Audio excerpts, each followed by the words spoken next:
Hello grandma TV స్వాగతం. ఈరోజు నేను చెప్పబోయేది శనగపప్పు గోంగూరతో పులుసు అండి. ఇది ఆంధ్ర సైడ్ చాలా ఫేమస్ అండి. ఇది టేస్ట్ మటుకు చాలా బాగుంటుంది. ఒకసారి తింటే ఎవరు కూడా వదిలిపెట్టు చాలా లైక్ చేస్తారు. చాలా చాలా బాగుంటుందండి. ముందుగా నేను ఒక 20 రూపాయల గోంగూర, ఎర్రకట్టల గోంగూర తీసుకున్నాను. ఇది చాలా పులుపు ఉంటుందండి, టేస్ట్ బాగుంది. దీన్ని శుభ్రంగా ఒకటికి 2-3 సార్లు బాగా కడగాలి. ఎందుకంటే వానాకాలం కాబట్టి మట్టి అది బాగా ఉంటుంది. కడిగి రెడీగా ఉంచుకోవాలి. అలాగే ఒక మీడియం సైజు ఉల్లిపాయ తీసుకున్నాను. అలాగే 2 పచ్చిమిరపకాయలు తీసుకున్నాను. అలాగే 3-4 స్పూన్లు శనగపప్పు నానబెట్టి ఉంచుకోవాలి. ఈ నానబెట్టి ఉంచుకొని ఈలోపు మనం ఈ గోంగూరని శుభ్రంగా కడిగి సన్నగా కట్ చేసుకుని రెడీగా ఉంచుకోవాలి. అలాగే ఉల్లిపాయ పచ్చిమిరపకాయ కూడా రెడీ చేసి ఉంచుకోవాలి. ఇదేంటంటే చిన్న చిన్న ఫంక్షన్స్ అయినప్పుడు చేస్తారు. చాలా చాలా బాగుంటుంది. ఇది రెడీగా ఉంచుకొని మనం ముందుగా గిన్నెలో ఈ శనగపప్పు వేసి ఒక గ్లాసు నీళ్ళు పోసి ఇది ఉడకనివ్వాలి. ఒక పొంగు వచ్చిన తర్వాత దాంట్లోనే మనం రెడీగా ఉంచిన గోంగూర, ఉల్లిపాయలు అలాగే పచ్చిమిరకాయలు వేసి అడికిపై కలపాలి. కలిపి దాంట్లోనే పైన ఒక 1/2 స్పూన్ పసుపు వేసాను. రుచికి సరిపడా ఉప్పు, అలాగే కారం, మనకి కావాల్సిన కారం నేను 1 స్పూన్ నిండా వేసానండి. ఒక 2 స్పూన్లు వేసాను. 1 స్పూన్ కాదు 2 స్పూన్లు వేసాను. అది వేసి కారం, ఎందుకంటే ఇది పుల్లటి పులుపు కాబట్టి కారం ఉంటుంది.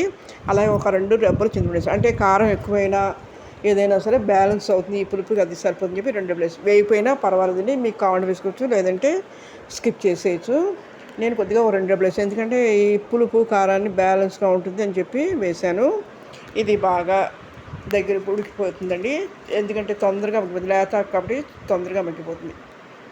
ఇది ఈరోజు చేసుకుంటే మరుసటి రోజు కూడా చాలా బాగుంటుంది. ఎందుకంటే పాడదు. ఈ సీజన్లో, రైనీ సీజన్లో స్పైసీగా కారంగా తినాలప్పుడు ఇది టేస్ట్ బాగుంటుంది. నోటికి హెతువుగా చాలా బాగుంటుందండి.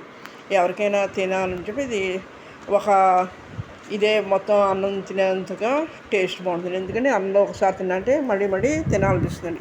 మొత్తం అన్నం అంతా దీంతో తినాలనిపిస్తుంది, అంత టేస్ట్ బాగుంటుందండి. ఈ తర్వాత దీన్ని బాగా ఉడికిన తర్వాత మనం ఒక 2 స్పూన్లు బియ్యం పిండి నీళ్ళలో కలిపి పేస్ట్లో చేసుకుని ఉంచుకొని ఇది బాగా ఉడుకుతుందండి. నీళ్ళు కూడా ఎక్కువ పోయే కావాలంటే ఒకవేళ సరిపోతాయి మనం పోసిన నీళ్ళు, ఎందుకంటే ఆకు మగ్గిపోతుంది కూడా సరిపోతాయి. లేదంటే ఒక అర గ్లాసు నీళ్ళు పోసుకుంటే సరిపోతుంది.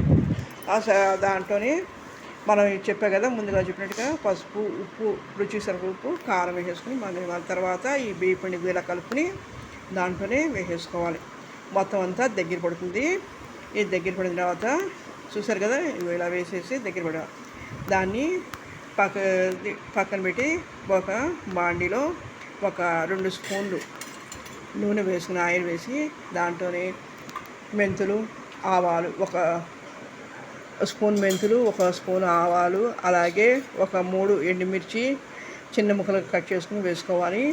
అలాగే ఇంగువ, నేను వెల్లుల్లిపాయలు వేసాను, ఒక 10 రెబ్బలు. మీకు కావాలంటే వేసుకోవచ్చు, లేదా స్కిప్ చేయొచ్చు.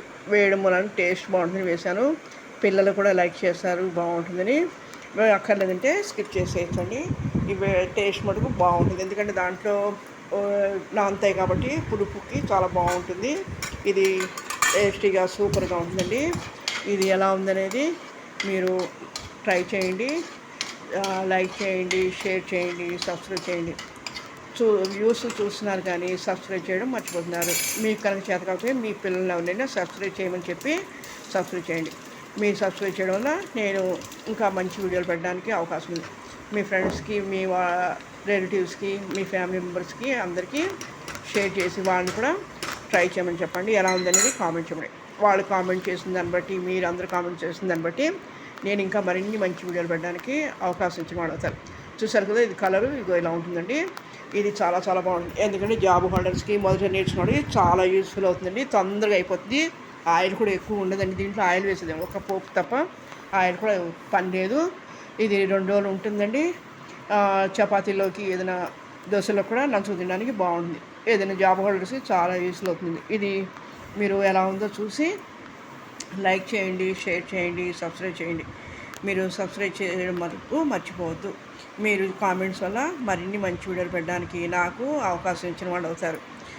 మీరు మర్చిపోకుండా లైక్ చేయండి. ఓకే, థ్యాంక్ యూ అండి.